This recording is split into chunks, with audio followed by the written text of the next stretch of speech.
दोस्तों कोई fake motivation नहीं, कोई इमोशनल बात नहीं, एकदम लॉजिकल बात करते हैं।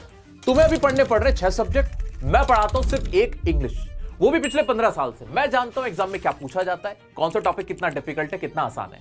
यानी मैं तुम्हें वो बता सकता हूं जो तुम्हारा गेम चेंज कर देगा। जी हां, आज मैं तुम्हारा गेम चेंज करने के लिए आया हूं। जल्दी से एक साथ कमेंट में लिखो गेम चेंज, क्योंकि आज से बदलने वाला है गेम। मैं क्या बताने वाला हूं तुम्हें, पूरा इंग्लिश का एनालिसिस करके दिखाता हूं कि तुम्हें क्या पढ़ना चाहिए, किस में से ज्यादा आता है, कौन सा ज्यादा आसान रहेगा। आओ जल्दी से देखते हैं। पहले देखेंगे फर्स्ट स्लाइड में भाई देखा जाए तो तुम्हारे 9 चैप्टर्स है ना, 9 चैप्टर्स है। लेकिन कुछ चैप्टर्स मैंने ऐसे लिखे हैं जिस पे तुम्हें सबसे पहले अपना टाइम लगाना है। तुम्हारे पास बहुत थोड़ा सा समय रह गया अगर तैयारी के लिए, तो ये चैप्टर्स है।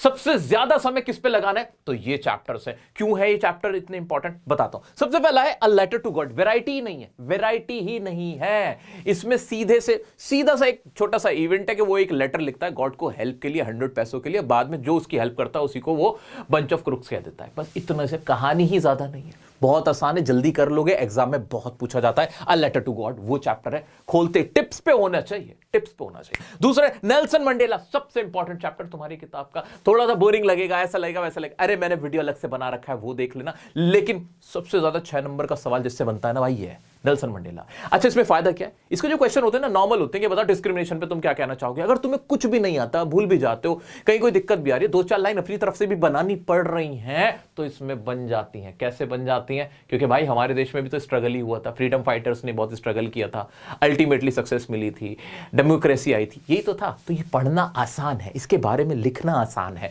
इंपॉर्टेंट चैप्टर है। From the diary of Anne Frank, बहुत इंपॉर्टेंट चैप्टर है।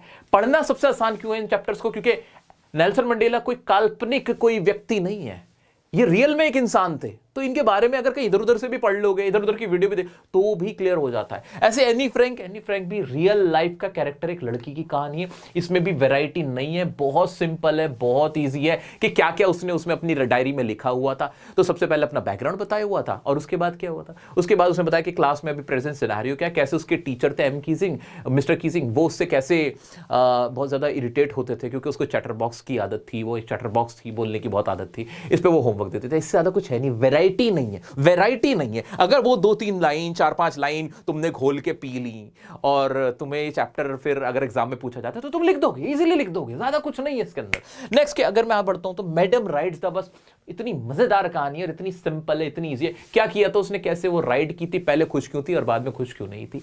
4-5 लाइंस जो इसकी, वो इंपॉर्टेंट लाइंस जो अगर तुमने एक बार देख ली ना, घोल के पी ली, 6 नंबर में दोनों के मिक्स सवाल होने के चांसेस होते हैं। ये पैरेलल बेस्ड क्वेश्चन में ये वो है सारे ही चैप्टर्स जो तुम्हारे competency based question, parallel question में ज्यादा पूछे जाते हैं। इनके ऊपर पूरा एक्सट्रैक्ट बेस्ड आ जाता है। इनको तो घोल के पीऊंगा मैं क्या करूंगा कि कोई और चैप्टर सब अपनी जगह, कोई दिक्कत नहीं। बहुत सारे अच्छे चैप्टर है, ग्लिम्पसेस ऑफ इंडिया भी बहुत अच्छा चैप्टर है, सरमनेट बनारस भी अच्छा है, प्रपोजल भी अच्छा है।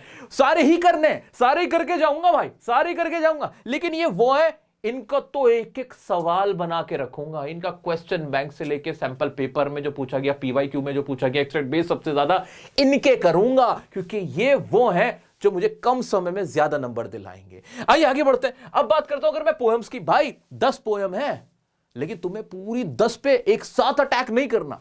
अटैक किस पे करना है, स्ट्रेटेजिकली चलता है। Dust of snow, Robert Frost की एक स्टैंजा की पोएम है, बहुत पूछी जाती है, बहुत आता है इसका extract based stanza.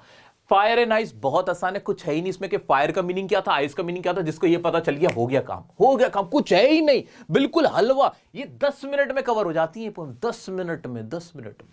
A tiger in the zoo, सबसे ज्यादा अगर सवाल किसी से पूछा जाता है पोएम्स में, उन पोएम्स में ये टॉप पे रहती है, टाइगर इन द जू। इसका एक्सट्रैक्ट भी खूब आता है, इसके शॉर्ट आंसर टाइप भी बहुत पूछे जाते हैं, बहुत अच्छी पोएम है। बॉल पोएम तुम्हारी खुद की लाइफ से रिलेटेड पोएम है, इसलिए इसको भूलना बहुत मुश्किल होता है। इसको आप भूल नहीं पाओगे, क्योंकि इसमें बार बार बोलेगा बॉल क्या थी, बॉल चाइल्डहुड मेमोरीज थी, उसकी पास्ट मेमोरीज थी जो उसने खो दी थी, उसके ऊपर रिस्पॉन्सिबिलिटी आई थी कि वो मैच्योर हो गया है, उसने सीख लिया है, एक्सेप्टेंस आ गई है कि अब चीजें वो खोएगा, बड़ा हो चुका है। इसके ऊपर है, बहुत प्यारी सी पोएम है।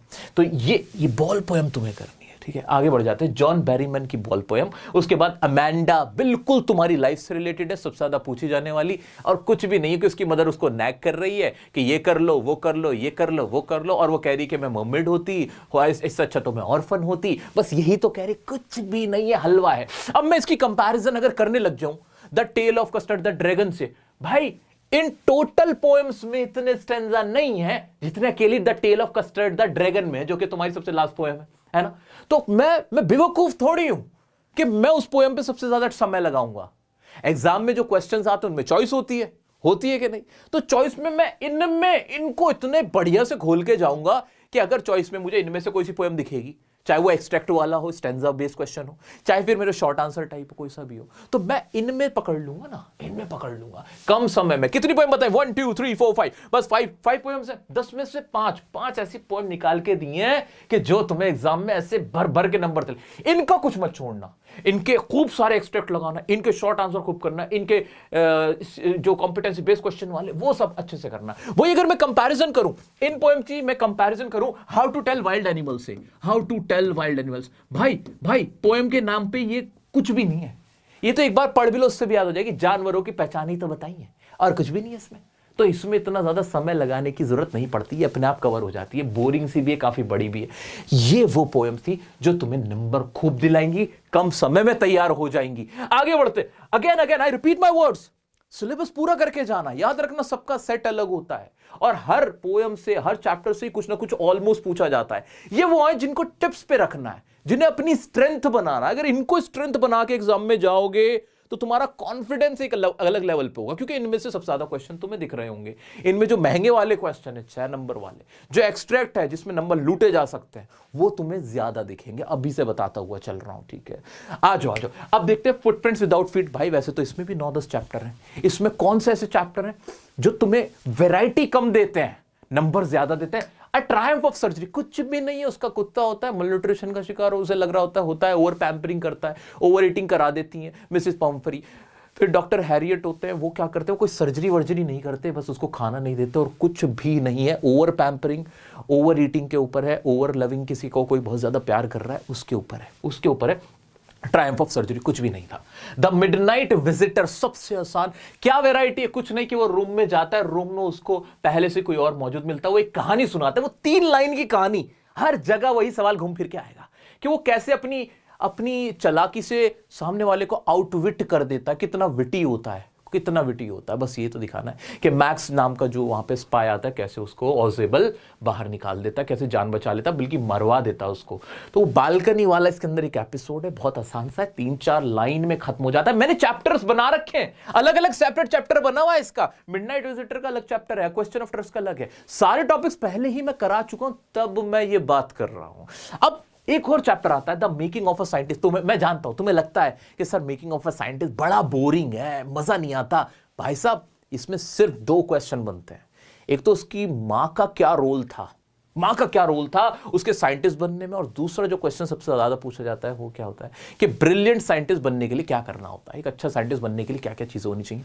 इसमें वैरायटी नहीं है, बार बार कह रहा हूं। ऐसे उंगलियों पे गिन लोगे लाइंस के, बस ये 4-6 लाइंस अगर मुझे पता है तो मैं कोई भी लॉन्ग आंसर भी कर सकता हूं। और जो क्वेश्चंस भी आते हैं ना, बड़े ओपन एंडेड, बहुत ही जनरल क्वेश्चन होते हैं। बताओ साइंटिस्ट बनने के लिए क्या करना है? भाई मैं अपनी तरफ से भी तो लिख सकता हूं, इसमें तो कुछ है ही नहीं। साइंटिस्ट बनने के लिए curiosity, hard work, dedication, resilience, perseverance, ये सब जो चाहिए होता है। तो ये बहुत इजीली हो जाता है, बहुत मजेदार चैप्टर है। नेक्स्ट आता है footprints without feet. Footprints without feet तुम्हारी किताब का ही नाम है, हमेशा इंपॉर्टेंट रहता है। एक ही क्वेश्चन बनता है, बार बार एक क्वेश्चन बनता है, वैरायटी नहीं है। अगेन आई से वैरायटी नहीं है इसमें भी। क्या वैरायटी नहीं है भाई? एक ही क्वेश्चन बनेगा, Griffin was a brilliant scientist, however he was a lawless person. भाई ब्रिलियंट साइंटिस्ट था, लॉलेस था, तो क्या लॉलेस किया था उसने? भाई उसने क्या क्या कानून तोड़े थे, वो एपिसोड की वो लाइंस तुम्हें बस याद रखनी है कि कहां किसको पीटा था, मारा था, भागा था। ये तुमने याद रख लिया, इसमें कुछ है ही नहीं। 6 नंबर में सबसे ज्यादा पूछा जाता है इसके। अगर तुमने 6 नंबर पकड़ लिए, पीवाईक्यूज 6 नंबर पकड़ लिए इसके, वाह, फिर देखना तुम्हारा काम कितना आसान हो जाता है। वैरायटी नहीं आएगी। एक क्वेश्चन बार बार बनेगा कि जो डिस्कवरी होती है, इन्वेंशन होती है, उसका जो मिसयूज इसने किया, अगर वो मिसयूज ना करता तो कितना वो काम में आ सकती थी। बताओ साइंस के प्रोस भी होते हैं, कॉन्स भी होते हैं, इस तरह की चीजें होंगी, और वो भी बहुत ज्यादा अलग नहीं होती हैं। इसलिए फुटप्रिंट विदाउट फीट में टाइम लगाना, क्वेश्चन ज्यादा आता है, एक्सट्रैक्ट बेस ज्यादा आएगा, लॉन्ग आंसर में ज्यादा आएगा। नेक्स्ट आता है भोली। बड़ा शानदार चैप्टर था। एजुकेशन के ऊपर सवाल उठता है कि कैसे एजुकेशन हासिल करने के बाद एजुकेशन की इंपॉर्टेंस का सवाल आता है कि एजुकेशन हासिल करने के बाद कैसे आप सेल्फ इंडिपेंडेंट हो जाते हो, कैसे आपको विंग्स मिल जाते हैं उड़ने के लिए। कुछ भी नहीं है इसके अंदर, भी सिंपल था कि वो डॉवरी को मना कर देती है, अपनी शादी को कैंसिल कर देती है और एजुकेशन उसको वो ताकत देता है। मेन यही था कि भोली कैसी थी, सिंपलटन थी, उसको ज़्यादा कुछ नहीं आता, सब उसको भोली पागल कहते थे, लेकिन वो स्टैमर भी करती थी, परेशान थी, लेकिन जब उसे एजुकेशन हासिल होती है तो वो एक अलग लेडी बन जाती है, कॉन्फिडेंट हो जाती है। प्यारा सा चैप्टर है, तुम्हें कुछ बहुत ज़्यादा करने की ज़रूरत नहीं पड़ेगी। जनरल नॉलेज, अपने मन से भी अगर आंसर सोचोगे तो वही आंसर इसके निकलेंगे। जो भी क्वेश्चन इसके होंगे उसमें कोई वैरायटी तुम्हें देखने को नहीं मिलेगी, लेकिन 6 नंबर में इसमें से भी 6 नंबर का आएगा, इसमें से भी 6 नंबर का आएगा, इसमें से भी आएगा। तो ये वो टॉपिक्स है। एक आता है दी नेकलेस मटिल्डा की, बहुत इंटरेस्टिंग स्टोरी है। इंटरेस्टिंग स्टोरी है मटिल्डा की, कैसे एक सेल्फिश ब्यूटीफुल एक पुअर लेडी मटिल्डा अपनी जिंदगी खराब कर लेती है। ज्यादा क्वेश्चन इसमें से भी नहीं बनते, बस ये होता है कि ओवर एम्बिशियस होने के क्या क्या नुकसान होते हैं, कैसे मटिल्डा ने अपनी लाइफ खराब की, जो सोसाइटी में जो स्टेटस सिंबल बन गया है, शो ऑफ हो गया, वो उसका क्या रोल है। इसको अच्छे से पढ़ के जाना भाई, बार बार कह रहा हूं, ये मैं इंपॉर्टेंट चैप्टर्स ही नहीं बता रहा सिर्फ कि इंपॉर्टेंट है, साथ में मैं ये भी बता रहा हूं कि ये ना टाइम कम कंज्यूम करेंगे तुम्हारा, क्योंकि तुम्हें ऑलरेडी चीजें पता होंगी। इनमें वैरायटी तुम्हें क्वेश्चन में नहीं दिखेगी। इन सभी चैप्टर्स में बहुत ज्यादा एपिसोड्स बहुत लेवल पे नहीं नजर आएंगे। जैसे फुटप्रिंट्स विदाउट फिट की अगर मैं बात करूं, तुम्हें भी पता उसने क्या किया होगा, जब गायब हुआ होगा बस उसने क्राइम किए थे, बस वो 2-2 लाइंस तुम्हें याद रख लेनी है। तो इनमें बहुत ऐसी वैरायटी नहीं है जिसको देख के तुम परेशान हो जाओगे। अब मैं बढ़ूंगा आगे आगे हमारी राइटिंग सेक्शन और ग्रामर में क्या करना है। उससे पहले मैं बता दूं, मैं तुम्हारे लिए 5 TRP शुरू कर चुका हूं। 5 times revision plan, live lectures मैंने क्लास 10th के तुम सबको करवाए हैं, रिकॉर्डेड लेक्चर्स मिले हुए हैं। एग्जाम के बाद 15 एग्जाम के बाद 15 तारीख का, जो 17 तारीख का इनफैक्ट जो तुम्हारा एग्जाम है मैथ्स का, 17 तारीख को पेपर देके 5 बजे यहां हाजिर हो जाना। 17, 18, 19, 20, 21 डायमंड सीरीज शुरू कर रहा है तुम्हारा भाई।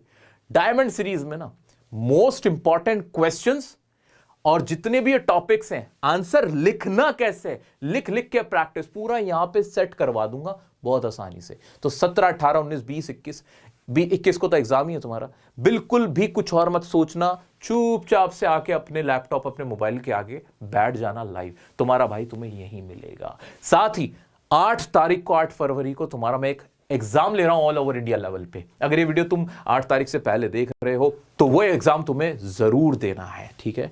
उसके क्वेश्चन पेपर तुम्हें बाद में मिल जाएंगे, तो उससे तुम प्रैक्टिस कर सकते हो। अब आते हैं राइटिंग सेक्शन। भाई लेटर आता है, एडिटर का सबसे ज्यादा लेटर आता है, कोई वैरायटी नहीं है, कुछ नहीं पूछता, कॉमन लाइंस होती हैं और जो फॉर्मेट होता है वो हमेशा सेम रहता है कि भाई सेंडर्स का एड्रेस, फिर डेट, फिर रिसीवर एड्रेस, ऐसे यही सब चल रहा होता है, सब्जेक्ट वगैरह सब कॉमन होता है। एक मेरा वीडियो देख लेना, काम हो जाएगा तुम्हारा। उसमें भी कॉमन लाइंस है, मैंने करवा रखी हैं। Through the column of your esteemed newspaper I would like to draw the attention of concern authorities, ऐसे करके ना कॉमन लाइंस है। वो कॉमन लाइंस मैंने सब बता रखे हैं, उसके अलग कुछ नहीं आता, तुम्हें सिर्फ अपनी तरफ से 2-3 लाइन लिखनी होती है। इसको प्रिपेयर करने का सबसे आसान तरीका क्या है भाई, प्रीवियस ईयर के सॉल्व्ड आंसर ऐसे यूं करके देख लो, वेबसाइट पे देख लो, चैट जीपीटी पे देख लो, तुम्हें पता चल जाएगा अच्छा ये लाइंस ऐसे लिखनी है, डन हो गया तुम्हारा काम।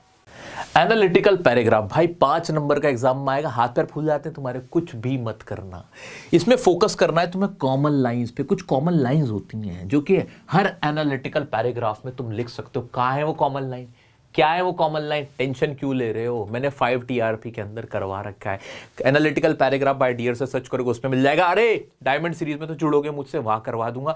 कॉमन लाइंस होती है कि शुरुआत कैसे करनी है, जैसे it is generally believe that, और जो भी मैक्सिमम उसके अंदर जो डेटा में मैक्सिमम कोई चीज होती है उसको मेंशन करो, लोवेस्ट को मेंशन करो, एडिशनल इंफॉर्मेशन जो दिखाई दे रही है उसको कैसे पुट करना है, वो बस तुम्हें याद रखना है। बहुत ज्यादा वर्ड्स में लिखने की जरूरत नहीं पड़ती। लास्ट की कुछ लाइन होती है कि on the basis of the above information I would conclude that, ऐसे करके, इन माय ओपिनियन, ऐसे करके कुछ कॉमन चीजें होती हैं।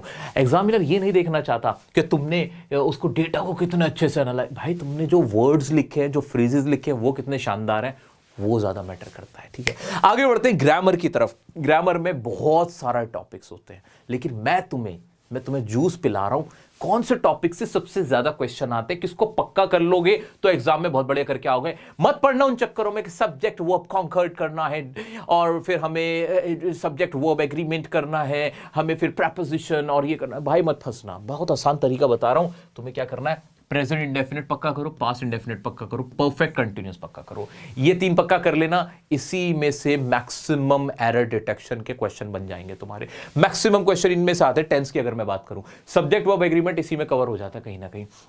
प्रेजेंट इंडेफिनिट की गलती बहुत होती है, पास्ट इंडेफिनिट की गलती बहुत होती है, और परफेक्ट कंटिन्यूअस किसी का भी, हैज बीन, हैव बीन वाला कोई सा भी, चाहे वो प्रेजेंट का या पास्ट का, ये पक्का करके चलना। दूसरी चीज, आर्टिकल्स आते हैं ए एन दा। ए एन दा का कहां इस्तेमाल हो रहा था, कहीं कहीं गलत दा लगा होता है, कहीं कहीं गलत एन लगा होता है, खामा कहां ए आना है दा लग गया, दा लग गया ए आना था, ऐसे करके मिस्टेक्स होती हैं। ए एन दा का पक्का करते हुए चलना कॉन्सेप्ट। इनको पक्का कर लोगे तो तुम्हें ग्रामर में बहुत हेल्प हो जाएगी। और ग्रामर का मैंने एक लाइव सेशन लिया था तुम्हारे भाई ने भी, क्या शानदार लाइव सेशन था। लाइव सेशन नहीं था, वो टीचिंग की पोइट्री थी जो तुम्हारा भाई सुना रहा था। हाँ जी, टीचिंग की पोइट्री कहता हूं उसे।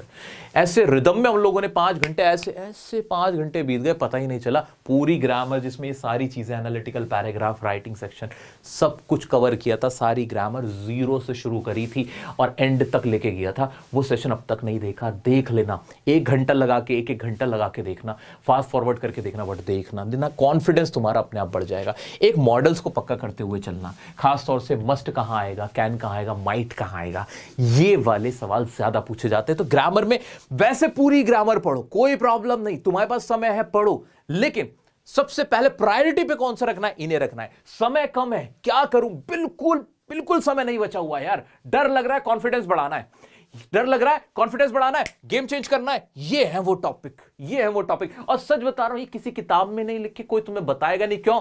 ये मेरा खुद का एक्सपीरियंस बोल रहा है, मेरी ऑब्जर्वेशन बोल रही है। मैं कोई तुक्के नहीं लगा रहा हूं, मैं जानता हूं कि कहां से क्या पूछा जाता है। मैं जानता हूं कि प्रेजेंट इंडेफिनिट से क्वेश्चन आएगा ही आएगा, आता ही आता है। क्वेश्चन पेपर बन ही नहीं सकता क्लास 10th के लेवल पर सीबीएसई का जिसमें प्रेजेंट इंडेफिनिट का कुछ ना कुछ गलती ना करें। डायरेक्ट इनडायरेक्ट अगर तुम्हें करना है तो ये टेंसेस तुम्हें, पास्ट टेंस तुम्हें पता होना ही चाहिए। डायरेक्ट इनडायरेक्ट में कुछ नहीं करना होता, टेंसेस को पक्का करना होता है। जिसके जितने अच्छे पक्के टेंसेस हैं, डायरेक्ट इनडायरेक्ट के क्वेश्चन वो आराम से कर लेगा। इसलिए मैंने यहां नहीं लिखा कि डायरेक्ट इनडायरेक्ट करो, क्योंकि उसे अलग से करने की जरूरत नहीं पड़ती है। उसके तो वो 2-3 छोटे-छोटे से रूल होते हैं। जिसने ये कर लिया, डायरेक्ट इनडायरेक्ट को एक बार भी देख लेगा तो काम हो जाएगा। तो तुम अगर डायरेक्ट इनडायरेक्ट को अगर पहले पढ़ने गए और टेंसेस तुमने पक्के नहीं करे, ना डायरेक्ट इनडायरेक्ट समझ में आएगा, ना टेंस समझ में आएंगे, बेकार होगा तुम्हारा समय, टाइम वेस्ट। लेकिन ये तुम्हें नहीं करना है दोस्तों, यहीं पर नहीं रुकना है। अभी अनसीन पैसेज की बात करते हैं। 20 नंबर के आते हैं एग्जाम में, तुम्हारे 20 नंबर के एग्जाम में आते हैं। कैसे करना है अनसीन पैसेज की, अलग से प्रैक्टिस करके टाइम वेस्ट करोगे तुम। कुछ अलग से प्रैक्टिस मत करना, एक बार एक अनसीन पैसेज लगा लेना, टोटल काफी है।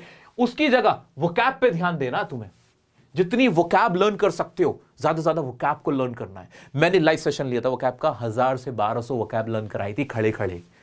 तुम वो सेशन देखना, वोकैबुलरी 1 घंटा वोकैबुलरी देख लो, इसकी प्रैक्टिस से बढ़िया रहेगा। साथ में मैंने टॉनिक सीरीज बना रखी है कि आपको अपना आंसर फ्रेम कैसे करना है, कॉमन लाइंस कैसे होती हैं, अपने खुद के शब्दों में कैसे बनाना है, उससे तुम्हारी एक अंडरस्टैंडिंग डेवलप होगी। टॉनिक सीरीज है, 3-4 वीडियोस हैं, वो देख सकते हो। तो ये ज्यादा इंपॉर्टेंट है अनसीन पैसेज में ज्यादा मैक्सिमम मार्क्स लाने के लिए। वोकैब मेरा बढ़िया हो और मुझे हिंदी समझ में आ जाए कि उसमें पूछ क्या रहा है, उसमें लिखा हुआ क्या है, उसकी अंडरस्टैंडिंग मुझे हो जाए। क्योंकि अनसीन पैसेज किसी किताब से नहीं आएगा, किसी सैंपल पेपर से नहीं आएगा, किसी टीचर को नहीं पता, अरे पेपर जिसने बनाया है उसको भी नहीं पता कि मेरा पेपर सेलेक्ट हो रहा है कि नहीं, तो कोई नहीं बता सकता। टाइम वेस्ट मत करना, इसका सारा टाइम लगाना वोकैबुलरी को मजबूत करने में। जितनी वोकैब समझ पाओगे उतना अच्छा अनसीन पैसेज का तुम आंसर कर पाओगे। कोई डाउट आए ना, कोई डाउट, तुम्हारा भाई इंस्टाग्राम पे है, ये रहा डियर सर काशिफ के नाम से, मैं तुम्हारे लिए खड़ा हुआ हूं। मुझे यहां पे फॉलो करके रख लेना। शॉर्ट्स ऐसे ही जो छोटे छोटे टिप्स हैं, ट्रिक्स हैं, वो तुम्हें देता रहूंगा। एग्जाम तक फॉलो कर लेना, बाद में फॉलो कर देना, कोई फर्क नहीं पड़ता, लेकिन तुम्हारा फायदा होता रहेगा। बिल्कुल मत घबराना, कोई दिक्कत है कुछ भी है मुझे कमेंट्स करो, टैग करो, स्टोरीज में मैसेज करो। कितनी, एक बार नहीं देखूंगा, 2 बार कर दो यार, कोई नहीं, मैं देख लूंगा।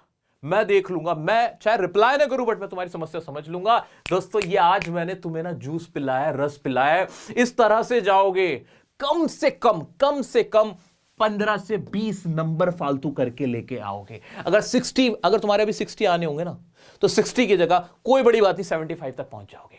अगर तुम 70 वाले बच्चे हो, कोई बड़ी बात नहीं, 90 टच करोगे ही करोगे, क्योंकि मैं तुम्हें रस पिला रहा हूं। Again I repeat my words, syllabus पूरा तुम्हारा भाई करवा रहा है, तुम्हें भी पूरा करना है। ये प्रायोरिटी पे रखने, इन पे सबसे ज्यादा ध्यान देना है। कोई भी टेंशन हो, तुम्हारा भाई साथ है।